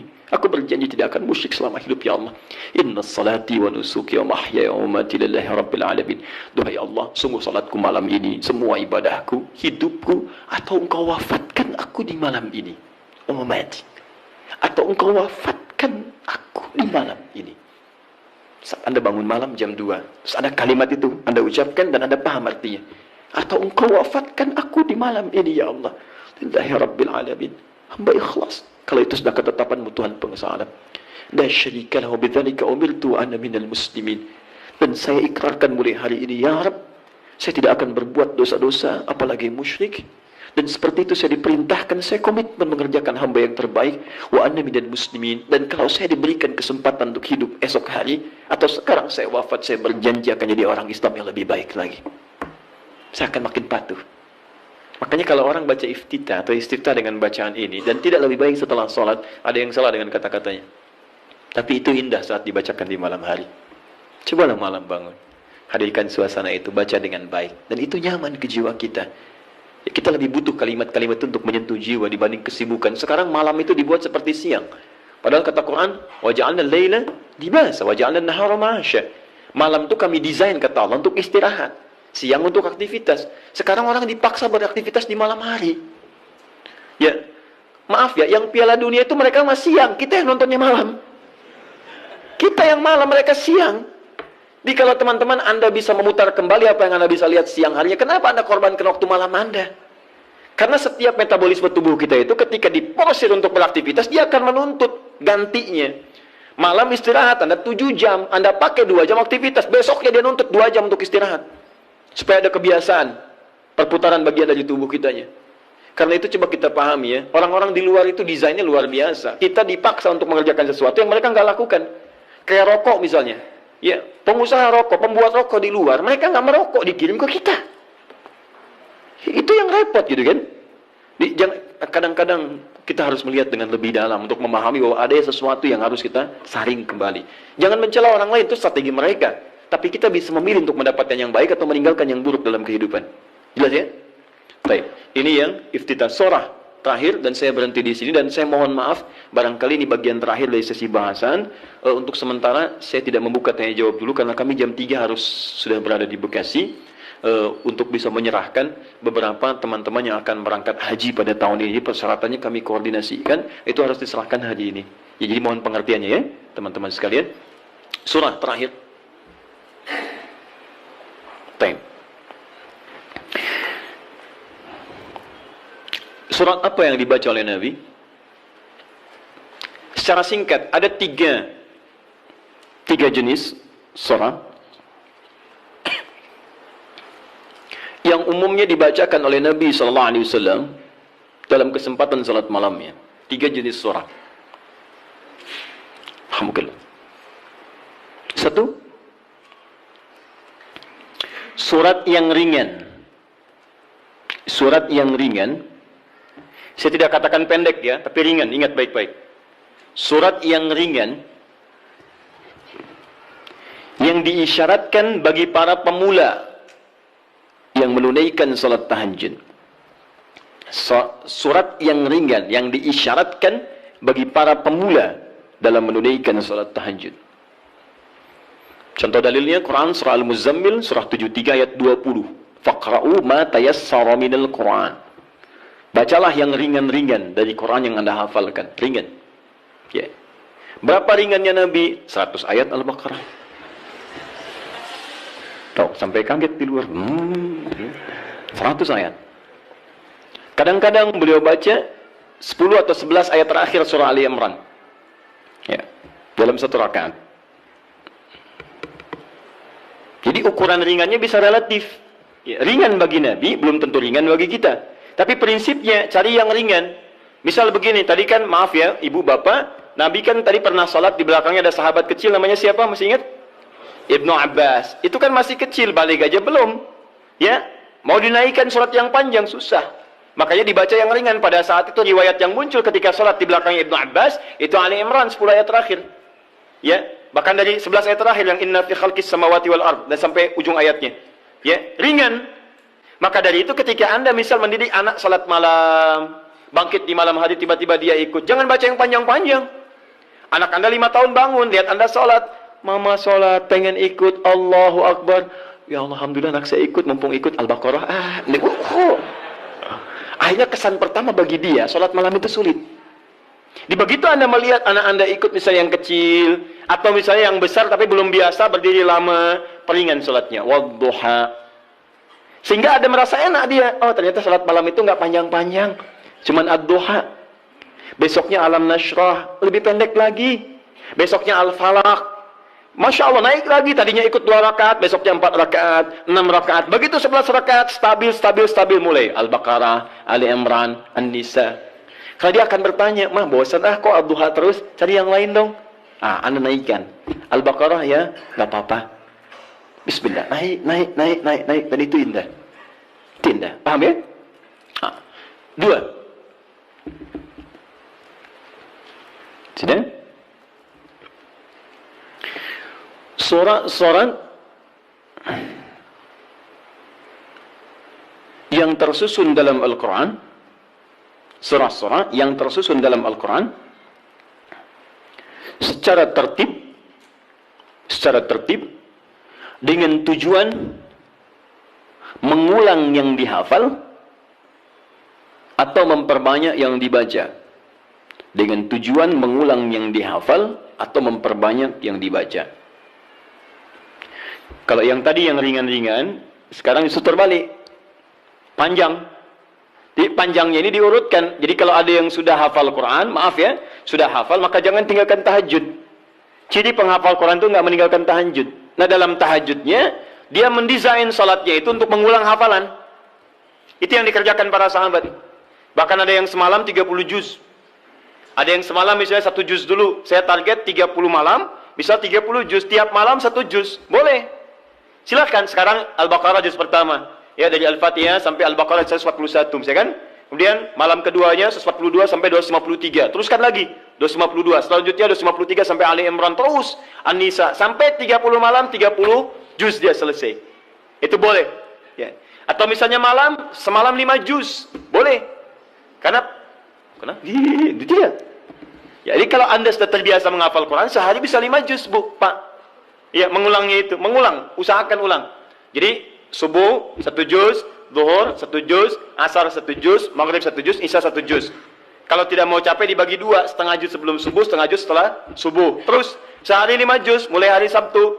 Hari Ahad 10 juz, Senin 15 juz, Selasa 20 juz, Rabu 25 juz, Kamis 30 juz, Jumat berdoa kepada Allah. Khusus berdoa, tidak mengulang. Jumat itu doa minta ya Allah, Engkau minta salat, saya salat, Engkau minta menghafal, saya menghafal, Engkau minta mengulang, saya mengulang, Engkau minta berdoa, sekarang saya bermohon kepadamu ya Rabb. Kalau saya sudah salat, saya sudah berinfak, sudah menghafal Quran, belum Engkau kabulkan juga, maka mohon tunjukkan pada saya dengan cara apa lagi saya mesti bermohon kepadamu. Maka doa penghafal Quran ketika dia bisa khatamkan dalam 6 hari itu, Jumatnya mubarakah untuk dia. Itu yang disebut oleh orang Arab Jumat mubarakah, Jumat mubarakah. Semoga Allah turunkan keberkahan. Nanti yang Anda hafalkan sampai Isya itu diulang, malamnya pakai dalam tahajud. 5 juz dibagi misalnya 10 rakaat, ya. 1 juznya 1 rakaatnya setengah juz. Rakaat terakhir witir misalnya, ya, atau silahkan bagi ke 23 rakaat atau yang lainnya. Intinya adalah silahkan ulang-ulang hafalan atau sengaja untuk memperbanyak bacaan di malam hari. Anda hafal Al-Baqarah pengen dipakai tahajud, boleh. Ya, Al-Baqarah 86 ayat bagi 11 misalnya rakaat, silahkan, sah. Untuk memperbanyak dan mengulang bacaan. Paham? 3. Ini jenis yang terakhir. Dan ini yang sangat jarang dilakukan. Padahal Nabi itu banyak disebutkan dalam riwayat sering mencontohkan ini. Memilih surah-surah yang sesuai dengan keperluan Anda. Kebutuhan Anda. Memilih surah-surah yang sesuai dengan kebutuhan Anda. Keperluan Anda. Tadi saya katakan di awal, semua surah Al-Quran itu adalah didesain sebagai pedoman hidup kita. Jadi semua masalah kita solusinya dari situ. Saya pernah bacakan di awal jumpa kita banyak ayat di Quran tentang hidup kita. Nah, kenapa Anda saat malam tidak bermohon kepada Allah lewat salat Anda? Maaf teman-teman, Bapak Ibu sekalian, dengan membaca surah yang terkait dengan kebutuhan Anda. Misal, Anda yang sedang mencari nafkah, kenapa tidak baca ayat-ayat tentang nafkah di Quran? Minta dimudahkan, kan ada. Di Al-Baqarah 168, Al-Baqarah 172, Al-A'raf ayat ke-96 misalnya. Tentang rezeki di Quran surah 51 ayat ke-22 misalnya. Ada semua. Anda yang sedang kesulitan misalnya di rumah dan sebagainya, kenapa nggak baca ayat-ayat tentang kemudahan? Ya, mudah urusan rumah. Misalnya Quran surah keempat ayat 34, 35 gitu kan. Kalau ada persoalan minta kepada Allah solusinya. Kemudian ada di Quran surah ke-65 ayat 2 sampai 3 tentang masalah-masalah yang umum. Anda yang di birokrasi sekarang banyak orang, saya tuh bingung ya. Kalau masa-masa pemilihan tuh banyak mengerjakan hal yang tidak perlu.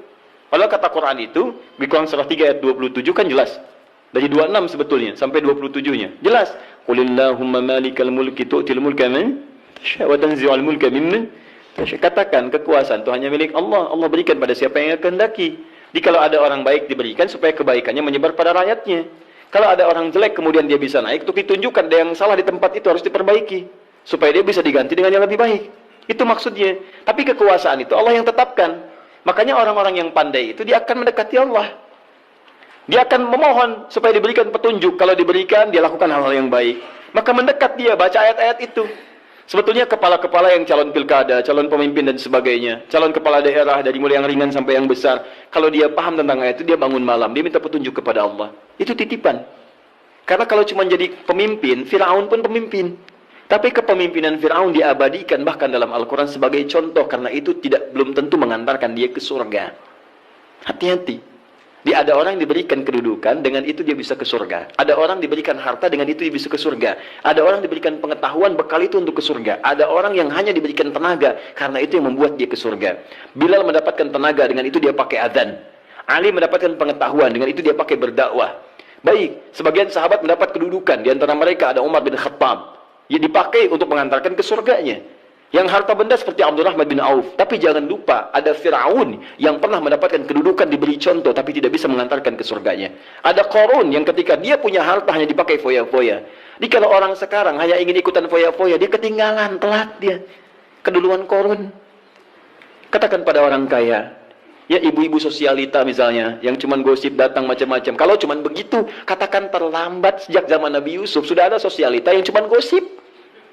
Kumpul-kumpul, katanya di sini ada orang ganteng ya, sampai kejebak kan situ. Oh tuh, emang dia nggak tahan. Yusuf keluar, begitu keluar, wah mahaza basyarin hadza idza malakun karim. Ini sih bukan manusia, ini malaikat yang sedang menyamar. Ganteng-ganteng Nabi. Oh, orang sekarang ganteng-ganteng serigala. Digosipin lagi. Tuh, udah ada kasusnya banyak. Jadi untuk apa kalau cuma kumpul-kumpul nggak ada kerjaan, harta dibanggakan? Cari ayatnya. Begitu Anda dihadapkan pada suasana itu, baca. Malamnya bangun, sujudnya lamakan, sholatnya pilih yang sesuai. Teman-teman yang mau menikah, ya, yang belum ada jodoh misalnya, kan cari ayat-ayat supaya Allah bimbingkan. Ya, calon-calon yang bagus. Kalau laki-laki pasti perempuan calonnya. Cari ayat perempuan-perempuan yang baik, atau sebaliknya. Ada Quran 51 ayat 49, gitu kan? Ada Quran surah 49 ayat ke-13, gitu kan? Ada kalau mendekat ke pernikahan, Quran surah 30 ayat 21. Anda ingin samara, tapi ayatnya nggak pernah dikaji. Ya, walaupun istri Anda calonnya namanya samara, tapi kalau nggak pernah dibaca ayatnya, mustahil baca. Quran surah 31 ayat 30 ayat 21 baca. Yang belum nikah, ya. Orang bilang jomblo, nggak apa-apa. Anda jomblo fisabilillah, ya. Berusaha untuk mendapat yang terbaik. Jomblo dibagi 3, jomblo fisabilillah, jomblo syariah, dan jomblo sengketa. Ya. Nanti kita bahas lain waktu lah bagi yang belum menikah. Baik. Jomblo sengketa itu pilihannya banyak tapi belum bisa menentukan, ya, sehingga jadi persoalan. Kenapa jadi ke situ? Jadi itu intinya ya, itu intinya. Cari, kalau belum bisa, cari indeks-indeks ayat-ayat Quran, di indeks-indeksnya apa, pelajari itu, dan contohnya banyak di hadis-hadis Nabi sallallahu alaihi wasallam atau amalan-amalan para sahabat. Bahkan Nabi Zakaria ketika salat di mihrabnya Maryam itu, apa yang beliau baca dalam salatnya? Beliau memohon supaya diberikan karunia keturunan. Qala rabbi habli min ladunka dzurriyyatan thayyibah innaka sami'ud du'a. Quran surah 3 ayat 38 sampai 39. Apa yang terjadi? Begitu dibacakan itu, turun jawaban dari malaikat, kamu akan punya keturunan. Dijawab langsung. Ya Anda ini bagaimana keperluannya pengen proyeknya lancar, yang dibaca minal jannati wan nas. Qul a'udzu birabbin nas, qul a'udzu birabbin nas. Ya susah dikabulkan, proyek banyak gangguan, jin lagi yang datang, kan? Sudah ya? Cukup dulu ya? Sekira cukup dulu untuk hari ini pembuka. Nanti saya tidak bisa berjanji, tapi saya mengusahakan sebaik yang saya bisa lakukan. Pertama, untuk pertemuan yang akan datang, kemungkinan, wallahu a'lam, tapi nampaknya kami akan berangkat tahun ini untuk berhaji dengan beberapa rombongan para penghafal Quran. Mohon doa semoga dilancarkan, semuanya baik. Tapi tentunya dengan kepergian dan keberangkatan kami, artinya itu barangkali akan menjadikan pertemuan kita sesi di bulan depan, barangkali untuk sementara kita berlibur. Tapi libur itu bukan berarti kosong dari taklim, karena saya akan berikan PR pada Anda yang akan saya cek di pertemuan setelah saya pulang dari haji. PR-nya adalah pengulangan dari yang sebelumnya. Setiap yang hadir, insya Allah menghafal 11 ayat terakhir surah Ali Imran. Siap? Siap ya? Sudah hafal? Baik. Kenapa ramai di belakang? Kok PR-nya sama Ustadz? Karena belum hafal sampai hari ini. Baik, sudah ya? Satu itu. Yang kedua, jika ada pertanyaan-pertanyaan terkait, nanti malam ini kami ada AQS, Al-Quran Sunnah Solution, langsung dari Bekasi. Itu insya Allah nanti kita buka malam hari nanti untuk meneruskan tentang fikih haji. Bagi yang akan berhaji, Anda boleh simak kajiannya, atau yang belum berhaji Anda juga bisa menyimak, atau yang telah berhaji bisa menyimak untuk indikator keberhasilannya. Nah, kemudian berita yang ketiga, insya Allah kami akan mengadakan manasik akbar bagi siapapun yang ingin belajar tentang manasik haji. Bagi yang sudah, yang akan berangkat, atau yang belum. Kemungkinan waktunya Sabtu yang akan datang lagi, tanggal 21 pagi hari. Ya, nanti kami akan update kembali waktunya. Tempatnya di Bekasi, kami siapkan miniatur dan seterusnya. Yang terakhir ini yang paling penting, kami sudah siapkan, insya Allah kita sedang menyiapkan betul, mungkin tanggal yang sesuai kami akan launching tentang syiar Al-Quran. Kami akan membuka pusat Al-Quran yang namanya At-Taisir Learning Center, pusatnya di Bekasi. Tapi nanti kami akan membuka kesempatan bagi teman-teman sekalian, termasuk pemirsa dimanapun Anda berada, di seluruh wilayah Indonesia, bahkan di luar negeri, jika ingin membuka kemudian dari turunan-turunan itu, komunitas misalnya yang tersambung ke tempat kami, itu silahkan kami perkenankan, nanti kami kirimkan silabusnya, bahan pendidikannya, dan juga turunan-turunan mushafnya. Nanti ada 3 program. Pertama, pengentasan buta baca Al-Quran.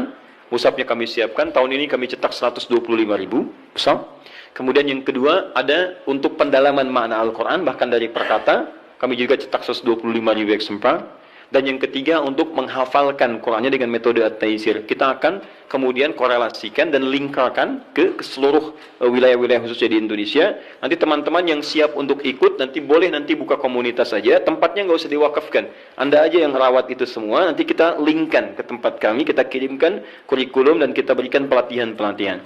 Itu kelas pertama. Launching kelas kedua, insya Allah dalam pekan ini akan dilaunchingkan kelas Quran, kelas kehidupan Quran, yang pernah kami sampaikan dulu. Itu nanti ada kelas dokter, kelas pengusaha, kelas macam-macam, itu ada di situ. Dan itu akan menurunkan ayat-ayat Quran sesuai dengan profesi. Misal Anda yang mahasiswa, apa saja ayat-ayat bimbingan dalam belajar, nanti ada kelasnya khusus, Anda akan dididik tentang turunan makna Al-Quran, tentang bagaimana cara belajar sesuai dengan petunjuk Quran dan Sunnah.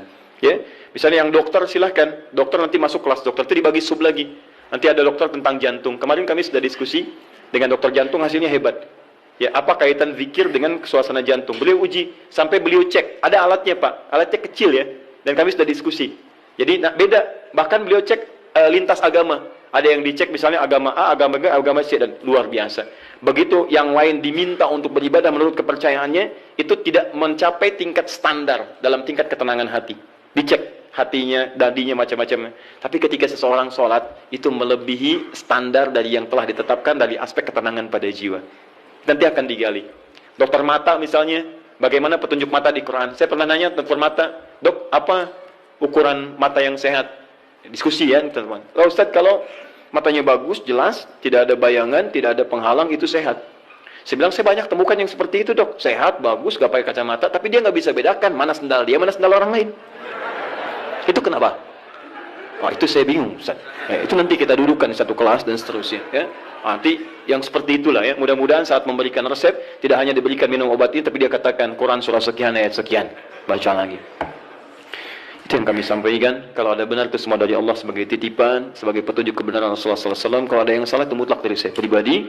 Anda boleh sampaikan untuk saya, kemudian perbaiki dengan segala kerendahan hati. Kalau menemukan kesalahan, cukup ditinggalkan, ambil pendapat ustaz lain yang lebih baik. Tapi kalau Anda menemukan kebaikan, silahkan amalkan, karena Allah sedang mencintai Anda untuk menjadi pribadi yang lebih baik.